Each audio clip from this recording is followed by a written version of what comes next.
is now a senior senator from Tennessee in the United States Senate. And she is also a member of the Senate Committee on Commerce, Judiciary, Veterans, and Armed Service. Prior to her service in the Senate, she also served in the U.S. House of Representatives, representing the 7th Congressional District for Tennessee from 2003 to 2019. So for the past several years, Senator Blackburn has co-sponsored or co-signed many legislation which support Taiwan's international participation. Just in the past July, Senator Blackburn introduced the Taiwan Democracy Defense Land Lease Act to authorize the U.S. President to lend or lease defense article to the government of Taiwan to bolster the defense capability of Taiwan and to protect the citizens of Taiwan from potential aggression carried out by the People's Liberation Army of China against Taiwan. Well, Senator has been a strong supporter and an advocate to a tough stance on China. So we're very grateful that Senator Blackburn always stands firmly with Taiwan, and he personally present here in our country is a clear demonstration for that long-term commitment. We really appreciate Senator Blackburn can spare some time to join us here to share with us her view on the foreign policy, especially on how to charter a path away from Chinese dominance. I've always enjoyed watching Senator Blackburn speech on the House and Senate floor, and also watching her take an interview from the major mainstream media in the United States. She took her talks are always short-spoken. It's always soft-spoken, but they are clear. Straightforward, to the point, fighting hard, but never overbearing.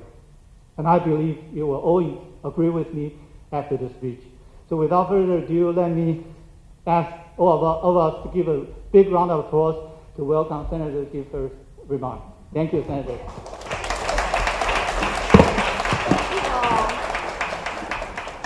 I am absolutely delighted to join you, and I thank IDIA so much for the invitation to be here this afternoon and to speak with you for a few moments. We have had some wonderful meetings, among them President Tsai, and the opportunity to talk with her about hopes, dreams, plans, and approaches for Taiwan and how they retain their independence and how we, democracies across the globe, support Taiwan in their efforts. Also with Foreign Minister Wu. Great conversations there among others, and more good visits to come. And this is a really important time to be having these conversations, because over the past decade, what the world has witnessed is authoritarian regimes that are gaining an alarming amount of power in the international community. And unfortunately, far too many people who know better have treated this like an academic problem rather than a threat to freedom and democracy. If you think back to the weeks before Vladimir Putin invaded Ukraine, you'll recall that the loudest and most influential voices weren't focused on de-escalation. Despite all evidence to the contrary, they insisted that Putin would see reason, not because it made sense for Russia, but because it's what the international community declared was the only acceptable result. Now, 6 months later, we have proof of how foolish this was. More than 5,000 6,000 civilians are dead. More than 7,000 are injured. Food and energy supply chains are in a shambles.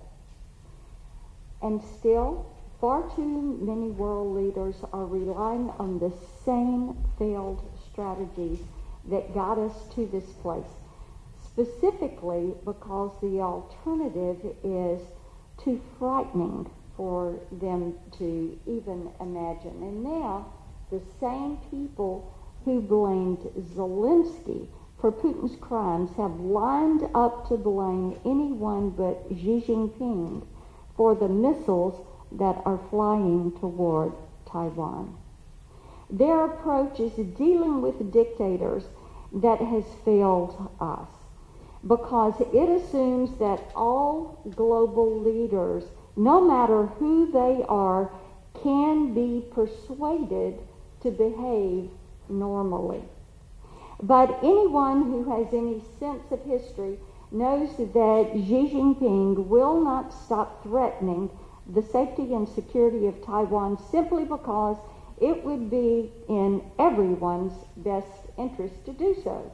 He is not a normal leader, and he has no interest in normal reactions or relations with the rest of the world. The CCP has spent decades taking drastic measures to protect their communist experiment. When China was finally allowed to start joining international organizations in the 1970s, there were a lot of experts out there who assumed that their participation would somehow transform Beijing into a global team player. They said the same thing about Xi when he took the presidency, and they have been shown to be wrong on each account. Being a team player was never the goal for the Chinese Communist Party. The CCP used their membership in the UN, the IMF, the WHO, and other key bodies to repair their economy and to build their own power. Not only has their Marxist-driven philosophy not changed, we also know that they're using their influence in these organizations as well as programs like the Belt and Road Initiative to bully and isolate nations that they are wanting to control. This is the reality of the situation, and we, like past generations of policymakers and activists, have a choice to make. Will we fight the rise of authoritarianism, or will we capitulate to it? For me, there is no middle ground. But I can tell you from experience that persuading people of this is much more difficult than you would think it would be. Here's an example of how this conversation is playing out in the United States. Even in the early days of the COVID-19 pandemic, Washington understood the WHO, and we knew the economic consequences of the pandemic were going to be devastating. Clearly, in addition to meeting the needs of our own people, we needed to address our entanglement with the Chinese government and their economy. And for a while, we made progress because everyone understood it was going to take more than strongly worded letters to fix what the CCP had managed to break. I produced bipartisan legislation to repatriate our supply chains and give American companies control over our supply of pharmaceuticals, semiconductors, and other critical products. We had bipartisan discussions about our participation in international organizations. We didn't always agree on the how to go about this, but our goals were the same.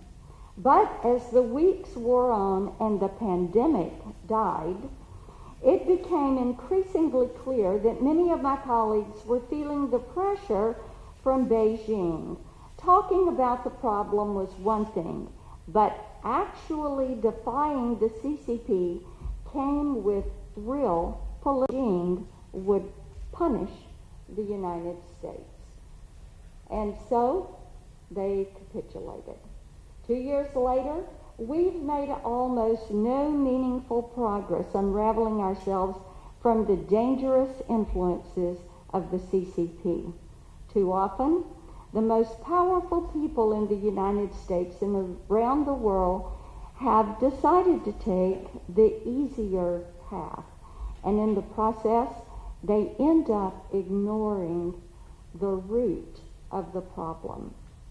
By allowing our moral stand against authoritarianism to devolve into a political debate over culture and philosophy, we have opened our countrymen up to the influence of propaganda and made ourselves and our partners vulnerable. This isn't responsible democracy. One of the reasons I've come to Taipei to have these conversations with Taiwan's leaders is because we can't afford to let the Chinese Communist Party write the world's foreign policy. For decades, any nation with enough power to challenge Beijing has begged somebody else to jump in and help do that job. Perhaps the world has wasted time and precious lives fleeing moral clarity in favor of appeasement. This weak-kneed approach is not only divorced from reality, it has put Taiwan and others in extreme danger. It's also the reason why the people of Ukraine are suffering and why leaders in Western Europe are in a panic over energy shortages. The only way we can stop and reverse this rise of authoritarianism around the globe is to do everything we possibly can to make sure that authoritarians fail. Appeasement is not and never has been enough. We have to get in their way. That starts with sharing the benefits of military, diplomatic, and economic power. I want to focus on the military element with the time that I have left, because the key to maintaining a healthy balance of power is maintaining basic defense capabilities. Something we focus on in the Senate Armed Services Committee is modernizing the American military and preparing our troops for the future fight, as opposed to the fight we wish we were facing. I know that Taiwan is in the middle of its own debate over military modernization, and that President Tsai is pushing for a much-needed shift toward an asymmetric strategy. I've also noted the budget increase of 13.9% that will be used for defense. I know that President Tsai has met with some resistance on this point, but China's continued aggression in and around Taiwan's territory is just one example of why a defense-focused force is so critical to maintaining the safety and security of the region. Xi Jinping and his military leaders are not prone to making sour-of-the-moment decisions. They planned for this moment, and they were just waiting for an excuse to bully Taiwan.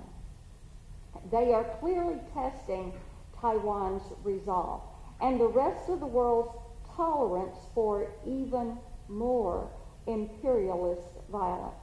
Most of you probably know that in May, President Biden signed the Ukraine Democracy Defense Land Lease Act into law, and that gave him the authority to provide defense aid to Kyiv and other governments in Eastern Europe. At the end of July, I introduced similar bicameral article. This legislation would strategize U.S. defense policy in support of Taiwan, require comprehensive reporting of what Taiwan needs to defend itself, and give us a clearer picture of what the threat from the PLA actually appears to be. Most of the opposition to passing this bill depends on the assertion that because the U.S. has never given this type of authority to a president outside of a time of conflict, we should not do so now. But I would counter that criticism by pointing out that deterrence itself is the point. Sending a warning is the point. Why would we wait until war breaks out before letting Beijing know that Taiwan will immediately have the resources it needs to defend itself? The fundamental support is key to keeping people safe. It is key to Taiwan, and it is key across the Indo-Pacific. It's also the first step in breaking Beijing's stranglehold on the global economy. So much of China's power rests in the CCP's ability to instill fear. That's their goal. Fearful people are easier to control. Whether it is the fear of violence or the fear of shortages and the fear of economic pressure. But by taking an honest look at strategic vulnerabilities in the Indo-Pacific and around the globe, we can help neutralize threats of violence and make it possible for these nations to act in their own best interests, which will in turn help reduce that economic pressure. It's easy on paper. It is incredibly difficult and painful in practice. But again, any discussion about the impact of these policies must end with us asking ourselves that one simple question. Will we rise to the occasion, or will we give up? Will we fight, or will we capitulate? On that question, as I said earlier, for me, there is no middle ground, but the futile search for one that persists at the UN and in various legislatures around the world has empowered the Chinese Communist Party and brought Taiwan to the brink of a war. Perhaps the diplomats and the policymakers behind those compromises mean well. Perhaps they don't. But here's what I would say to them, no matter what their intentions are. So-called lines in the sand mean nothing if no one is willing to put their lives and their livelihoods on the line to defend them. And so we fight. We fight for freedom and diplomacy and for liberty. And I am here today because I believe this is a fight that we will win. The partnership between the U.S. and Taiwan makes Beijing really a little bit nervous, and that's for a reason. They're not accustomed to defiance. But when they look at the U.S. and Taiwan, they see more than just a transactional partnership. They see a relationship that is growing leaps and bounds beyond the restrictions the CCP would like to impose on either Taiwan or the U.S. And most importantly, they see our collective resolve to work together to make sure that they fail in their quest for global domination. I want to commend each of you that are in the room today, and I commend the leadership in Taiwan for bravery and for an enduring commitment that they are living out for all the world to see, that they stand in the common cause for freedom. Thank you all.